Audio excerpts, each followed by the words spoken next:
Hello, welcome to the AW Confidential podcast. Our guest today is a Peruvian director. She is part of the Female Forward NBCU launch program, and she recently directed a Fire Cop episode on NBC's Chicago Fire. Welcome, Kantu Lentz. How are you? Good. Really excited to get to talk to you today. Oh, I am incredibly excited because I just came off watching the show last night and it was amazing. First of all, congratulations on directing this episode. I thought, in my opinion, I loved it because you seem to bring your own touch to the episode. And I'll explain a little bit about that. But before I ask about that, I read that you're a Wolf fan. And all of us are. I mean, so many shows he's done over the years. He's amazing. Now, I read that you grew up watching Law and Order SVU. So, my question is when you think back to his shows, as a director, how have you been influenced, if you have in any way, from watching his shows? Your directing style, I'm curious. Yeah, I think Dick Wolf obviously there's a reason Dick Wolf shows run for a very long time is because the characters are so well thought out. And I think specifically in Law and Order SVU, I think something that I've always loved is about Mariska Hargitay's character is always in the in-between. She's always having to fight darkness in her job while always trying to remain someone who believes in light. And I think that is something that I find very interesting in characters because nothing is always all one way or the other, right? Humanity lives in the in between for me. I love that. I never thought about it, but you're right. Thank you for sharing that. That was so insightful. Thank you. Now, as we spoke earlier, you directed this episode of Chicago Fire, and there was so much I loved about it. One of my favorite characters, other than Severide, is Stella Kidd. She's just an inspiration. As a woman, I love her character. Now, I'm curious, what emotion, personal story, or experience did you tap into to deliver a show that was able to highlight Girls on Fire, the young girls sort of firefighter club, and without taking away from the action or the story or the other storylines? It was almost like, you were able to highlight the stories in, very unique ways. You didn't take away from, how you portrayed the storyline. And I'm just curious, was it experience? Was it, um, what did you tap into when you were directing these this episode? I think that mainly goes big credit to the writers, Andrea Newman and Michael Gilberry, who wrote an incredible script. And I think I don't think it's like tapping into anything, but it's like showing that it's way overdue. Like women should be in any and all jobs that they are inspired to do so. And it was more about, for me, it was more of an excitement to get to be a part of this storyline that I think the magic of television is it has an incredible reach. And for young girls all over America and really all over the world to be able to see themselves possibly in Stella's character is incredibly inspiring to me. Wow, thank you. Now, as a female character, how did you feel directing some of these, intense scenes with, the fire? Were they easier or harder than directing scenes where there was, more emotion involved, or more human nature? I'm curious. So sorry, will you repeat that question? What do you mean just action sequences? Yes, yes. So action versus, let's say, something that involves more human emotion. How did you feel about directing? I think I just always look at things as a movement, right? And how things feel. So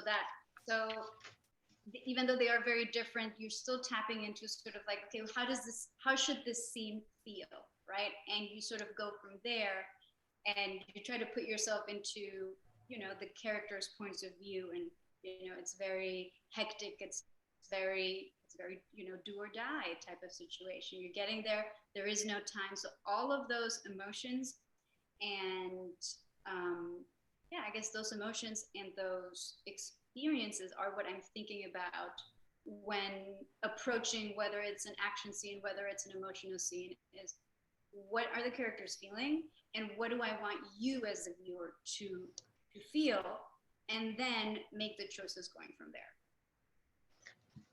That makes sense. Now, is there a is there a challenging aspect as far as your work directing this episode? Was there any particular challenge?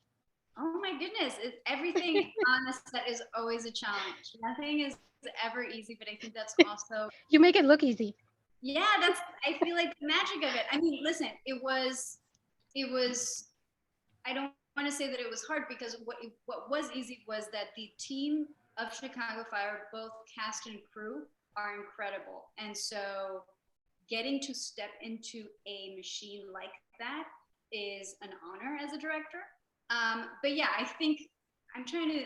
Can you repeat the question for me as to exactly? No, What I was just wondering, as far as challenges, what challenges you can sort of share with us that you felt during. I think, directing during COVID is always going to be hard as we're doing it, because directing is connecting with an actor, both vice versa, right? Both me with them and them with me. And it is definitely hard to do that with a mask, and it's definitely hard to do that with distancing or shield or anything like that. I will say again, everything is always a challenge in production.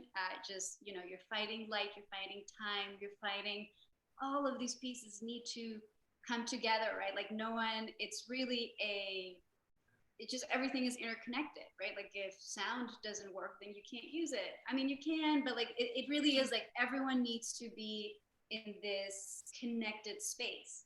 And Wow. and I think that is the magic of it. That is a challenge, and that is also the magic of getting to be on a set, of getting to work in film and television.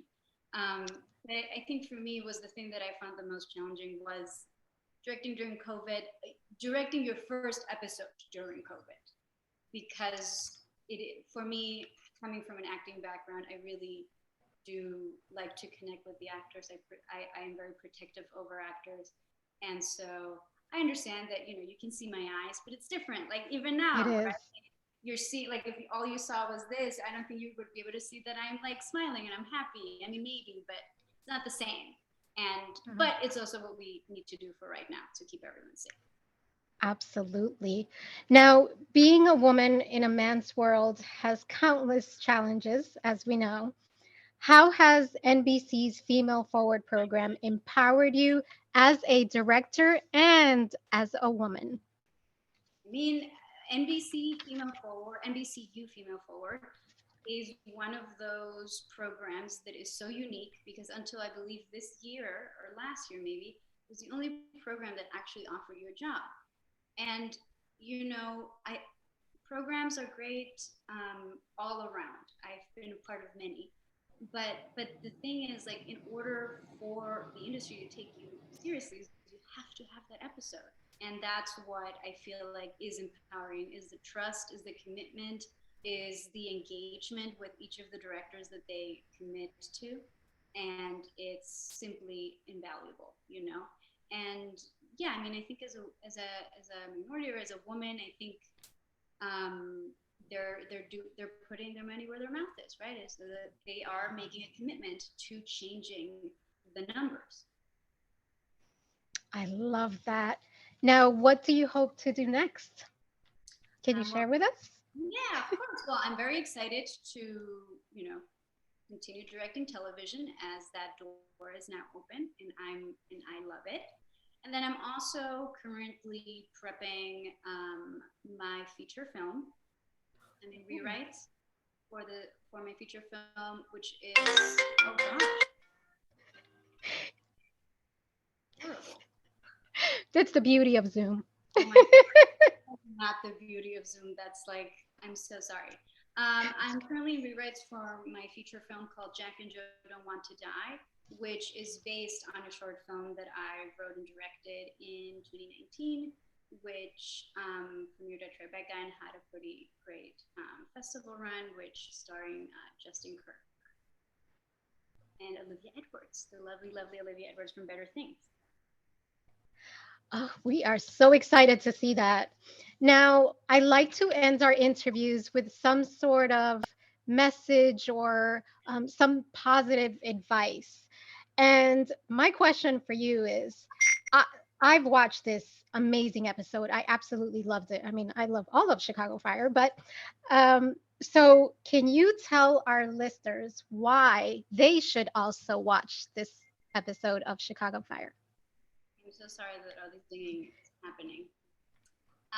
Why we should watch this episode of Chicago Fire is because Chicago Fire rocks. Yes.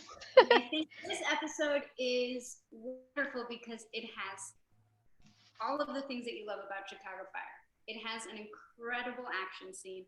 It has romance. It has romance triangles. It has some comedy as well in it. So it has everything that you love about Chicago Fire. And I hope that you watch it and I hope that you enjoy it. Oh, love it. I'm such a fan of you and Chicago Fire. Now, I'm sure that our listeners will want to find out more about you. How can they find you? Absolutely. So you can follow me. Oh my God, I'm so sorry. Are you able to splice this?